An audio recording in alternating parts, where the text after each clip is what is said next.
anyone else find it slightly uncomfortable or was nervous for Yuhi after having to duel while holding it in? Well, props for him for not dropping it when he was sent flying because of the recoil of the attack, and nice time management for not actually saying the opponent's fusion monster's name when targeting it. Desperate times calls for desperate measures. Hello everyone and welcome to Dueling with Downton, and today we're talking all things episode 104 of the Yugioh Go Rush anime series. An episode that introduces us to the new character of Shubias. Plus, it finally gives us the real fusion that consists of both Yuhi and Yuumu's ace monsters. Let's talk about it. So starting off with Shubias. He is a dark man from the Dark Matter Empire who appears on the promotional poster when looking at season 3, but also he was also teased in the last episode by being the thing that Danamu was seeing when they were traveling through the faster than light space travel area. So this means that he is a new species. He can transform into a leopard, he can travel through shadows, and he can also travel within the faster than light speed sort of dimension. And being from the Dark Matter Empire, this tells us that this new race is not quite alien, but also not human. After all, Yuhi's hair did not react to this guy's appearance. Which I absolutely love the fact that Epak was the one who brought this up, as this was something that was, used a lot in the early stages of Go Rush and hasn't really been that prominent recently, so I'm glad that they gave us that reminder. And with Epak being the one to say it this time around, it gives us some indication that she is quite observant, because all the other times it's been Yuumu. So one good piece of information that was given to us about the Dark Matter Empire was the fact that they only recently came into existence, making it so other aliens or humans wouldn't know about them. And I think this creation happened when Yuumu disappeared, as we see a dark light engulf Yuumu while they're in space when she vanishes. And I think that engulfment was when the Dark Matter Empire came into fruition. Now, although this makes sense, it would also be a bad thing for Yuumu's character, as this would mean that these Dark Matter Empire beings, dark men, are the reason as to why she has disappeared, making it so that she's potentially trapped / a hostage. And personally, I don't like that idea. I don't want her to become a damsel in distress.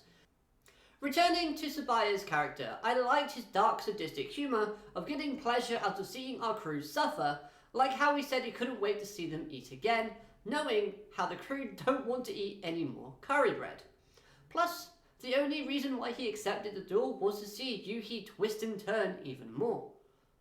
Now, this personality did pair perfectly with CPT, as she's been actively trying to harm / kill our crew. So these two characters synchronise very well, giving us a more balanced and rather enjoyable episode. Also, CPT not being controlled, but instead just infatuated by this tall, dark, handsome, mysterious dark man was a nice little twist. However, I was sat here thinking, is the twist going to be that the toilet was never broken? But no, fair credit to the show, they actually did show that it was closed off, at least. Now, the duel, for what it was worth, was actually really fun, as Sabaya's playstyle was something a bit different that gave this duel a new light, seeing how the deck utilises the face-down defense cards in a way to either gain access to skill / effects, or just to gain more power. This to me was really cool, and it even showed the deck using a slightly weaker variant of magic cylinders. I say weaker as you still lose a monster, but you reflect the damage you would have taken back to your opponent. So although Yuhi attacked with a 4000 attack monster, he only takes 1200 points of damage. Now my question is, was this a misplay?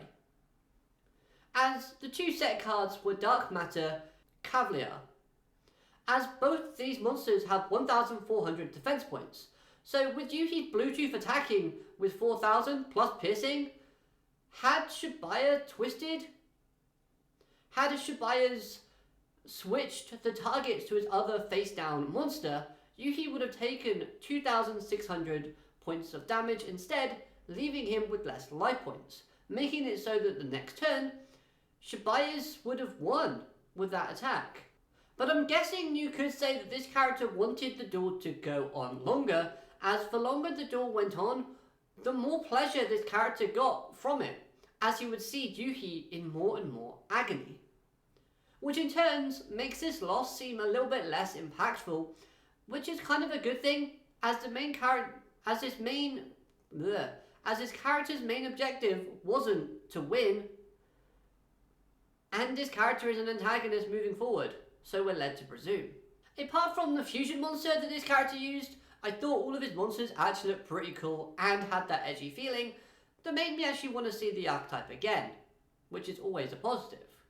However, I love the fact that we've been given reason and examples of Yuhi using both joint techs and tech dragons throughout the entirety of Go Rush, as this makes this and other future duels where Yuhi uses a combination of these two decks even more realistic. Yuhi should know how to use these two decks very well and how to get the best sort of capability out of both of them, even if they work together in having joint techs and tech dragons in the same 40 card deck slot.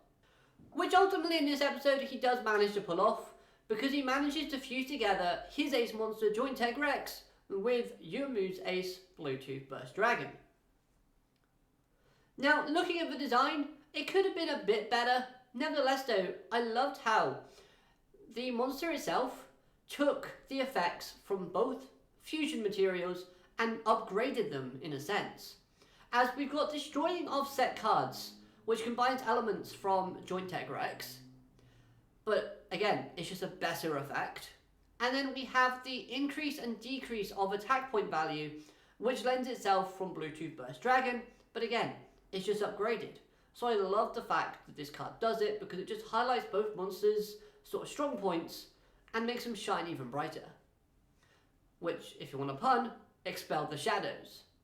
Now, I don't normally look at the next episode preview, but I've got to say, I am so hyped for this next episode, as a Puck is dueling once again, and she's getting even more dice monsters, in what looks like a variation of either Evil Twins or Trick Stars. Just looking at these monsters, they look amazing, and I love their designs. Also, looking at a Puck's character in this preview, I love that sort of look of focus within her eyes, and hopefully she wins. If she doesn't, I'm gonna riot. Now we end off with Yuhi getting to have his time on the loo. But, poor Phaser, please no one tell him that his dragon scales / scroll was used as toilet paper. I don't want to see a man have his heart broken like that. But at the same time, there being two Dynamoos, this leaves us with more questions. Could this be another antagonist that is just disguising himself, or could this actually be Manabu, and it explains it in the next episode that he's disguised himself as Dynamoo to kind of be able to be on the ship from the start. I mean, I can kind of see it because of Manabu's lineage, but at the same time, only time will tell. Because I need to explain how he gets on this ship when the next episode comes, I suppose. Anyways, let me know your thoughts on this episode in the comments down below. Hope you've enjoyed this review. If you have, hit that like button, subscribe, and all that good stuff. And if a Puck wins, get ready for a victory party. Have a great day. Alligator, matane. Goodbye.